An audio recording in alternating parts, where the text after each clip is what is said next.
Business Radio, Webster Tarpley in Washington, D.C., speaking on the day that the Orwell Prize for Doublethink was awarded to Obama in Oslo with a gaggle of Eurocrats, Eurogarchs, titled feudal aristocrats, European nobility, and other sycophants present. We'll get to that in a minute. But the substance, of course, of all this is war. The uncanny ability of the Norwegian Nobel Committee to give the Nobel Peace Prize to people who have been responsible for world wars. You look at Theodore Roosevelt, Woodrow Wilson, two architects of World War I, and then, of course, General Dawes, Stresemann, and we have this British peace figure of the late 1930s, all of whom contributed mightily to the coming of World War II. So this is very, very ominous. And here's the thing now. Obama has declared war on Pakistan, and we have now reports. Well, let's just continue wrap up with Ibrahim Malik. My essential orientation is now confirmed by a leading expert from the Pakistani side, Ibrahim Sajid Malik. His article, Did Obama Declare War on Pakistan? ? Mine, Obama declares war on Pakistan. The difference is largely, I think, a diplomatic nicety. So it's up to us now to expose what is going on, to strip away this mask of hypocrisy that Obama cavorts behind. In the hearings, we've had hearings now with McChrystal, the new Heinrich Himmler, the U.S. commander, who is the founder of Al-Qaeda in Iraq, the guy who recycled Zarqawi into somebody who could fulfill the main U.S. propaganda need, which was to have a branch of Al-Qaeda in Iraq that you could point to, swearing fealty and loyalty to Osama bin Laden and the cave. That was an absolute propaganda necessity, and McChrystal distinguished himself by taking that guy out of the Ansar al-Islam enclave protected by the U.S. and plotzing him into activities. And you see what Al-Qaeda in Iraq has always done. Doesn't attack the U.S., it attacks Shiites. This was the creation of the civil war in Iraq. The civil war in Iraq was created by McChrystal. That's the U.S. Special Operations guy there, using this Zarqawi and Al-Qaeda in Iraq as the cover. In other words, he did what General Frank Kitson of the British Army did in Kenya. He created a counter-gang. In other words, if you had all of Iraqi society lined up against the invaders, which is what you might expect, then the invaders are in rough shape.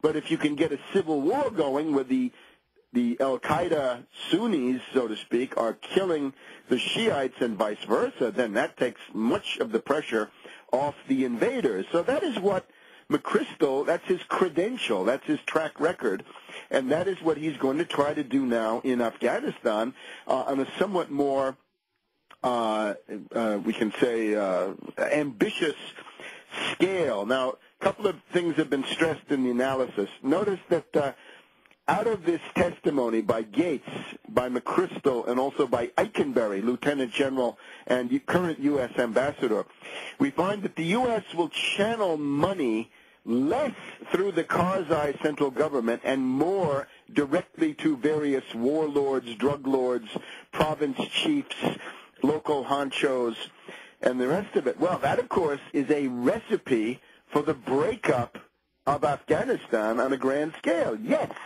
the breakup, the civil war and partition and dismemberment of Afghanistan is an integral part of the process of exporting that civil war and that balkanization into Pakistan and indeed into Iran, although that's a little bit further down the road, although it's getting closer. The whole goal is the breakup of Pakistan. Another aspect of this, of course, is that the U.S.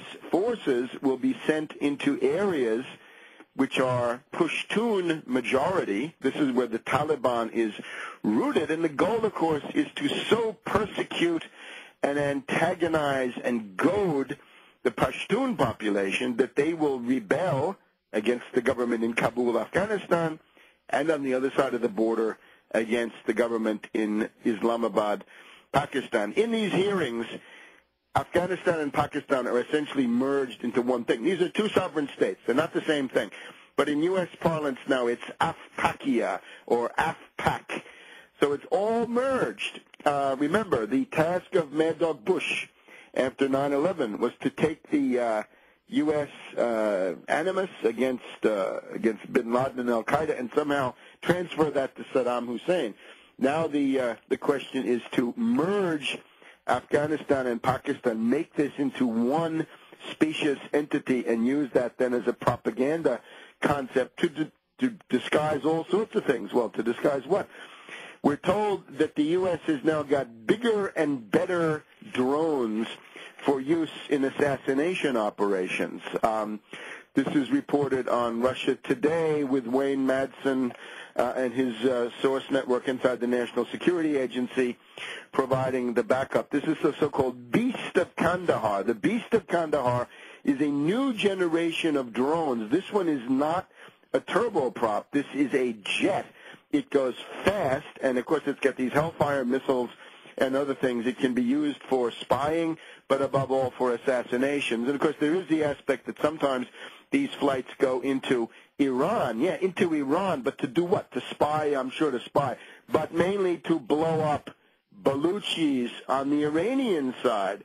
And then those Baluchis are going to say to Tehran, hey, how come you're not protecting us? And you're going to rile up the Baluchis because they are the other group. The Pashtuns, and a little bit south of them, the Baluchis are the ones that are going to be persecuted and bombed and strafed and goaded and antagonized to the point where they both rise up and demand national entities, dignity, mini-states, micro-states, and Brzezinski parlance.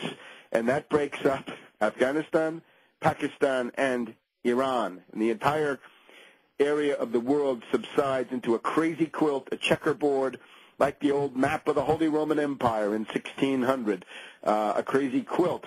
And all of these petty, squabbling, impotent little entities, completely incapable of defending themselves even against a medium-sized bank or multinational, couldn't stand up to Halliburton, couldn't stand up to ExxonMobil, couldn't stand up to Blackwater or anything of the kind. Now, we're also getting reports, continuous barrage of explosions and bombings in northwest Pakistan and many other parts of the country. I cannot go through this in detail right now, and each one of these deserves its own investigation. But just remember, the word from the Taliban on the Pakistani side was they don't do these things. They accuse the CIA acting through Blackwater. And we have that elaborate article by Jeremy Scahill in The Nation of the 23rd of November talking about assassination operations of Blackwater, Blackwater Select, and so forth in Pakistan. What about blind terrorism, the bombs? Another market in Peshawar was bombed. Same M.O., women and children dead. We'll be back in a minute.